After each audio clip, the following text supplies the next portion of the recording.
നേതാക്കളെ, സഹോദരന്മാരെ, അസ്സലാമു അലൈക്കും. കാരുണ്യമാണ് നബി സല്ലല്ലാഹു അലൈഹി വസല്ലമയുടെ ഏറ്റവും മികച്ചു നിൽക്കുന്ന വിശേഷണം. സഹജീവികളോട് മാത്രമല്ല, സ്വദേഹത്തോട് തന്നെയും കാരുണ്യം കാണിക്കണമെന്നാണ് അവിടെ നിന്ന് പഠിപ്പിച്ചിരിക്കുന്നത്.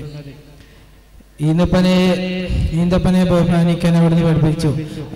ബഹുമാനിക്കുക എന്നതുകൊണ്ട് ആരാധന എന്ന അർത്ഥമാകുന്നില്ല. ഗുരുനാഥന്മാരെ നമ്മൾ ആദരിക്കുന്നു, അവരെ നാം ആരാധിക്കുന്നില്ല. ഈന്തപ്പനെ ബഹുമാനിക്കാൻ കൽപ്പിക്കപ്പെട്ടവരാണ് മുസ്ലിമുകൾ. സ്വാഭാവികമായും ഈന്തപ്പനയെ നമ്മൾ ആദരിക്കേണ്ടതാണ്. ഈന്തപ്പന എല്ലാ വീട്ടുകളിലും സൂക്ഷിച്ചു വെക്കേണ്ടതാണ്. ഈന്തപ്പന സൂക്ഷിച്ചു വെക്കുന്ന വീടുകളിൽ ദാരിദ്ര്യത്തിൽ നിന്ന് കാവലുണ്ടാക്കും. നബി സല്ലല്ലാഹു അലൈഹി വസല്ലമയ്ക്ക് പ്രിയപ്പെട്ട മൂന്ന് കാര്യങ്ങളാണ്. 1 സുഗന്ധം, 2 അവിടുത്തെ സഹധർമ്മിണിമാർ, 3 നിസ്കാരം. നിസ്കാരത്തിൽ നബി സല്ലല്ലാഹു അലൈഹി വസല്ലമക്ക് ആനന്ദമാണ്, കൺകുളിർമയാണ്, നിർവൃതിയാണ്. നമുക്കും അതുപോലെ ആകണം. അതിന് നബി സല്ലല്ലാഹു അലൈഹി വസല്ലമയെ നമ്മൾ സ്നേഹിക്കുകയും അവിടുത്തെ പിൻപറ്റുകയും ചെയ്യണം. അള്ളാഹു അനുഗ്രഹിക്കുമാറാകട്ടെ. ആമീൻ. അസ്സലാമു അലൈക്കും.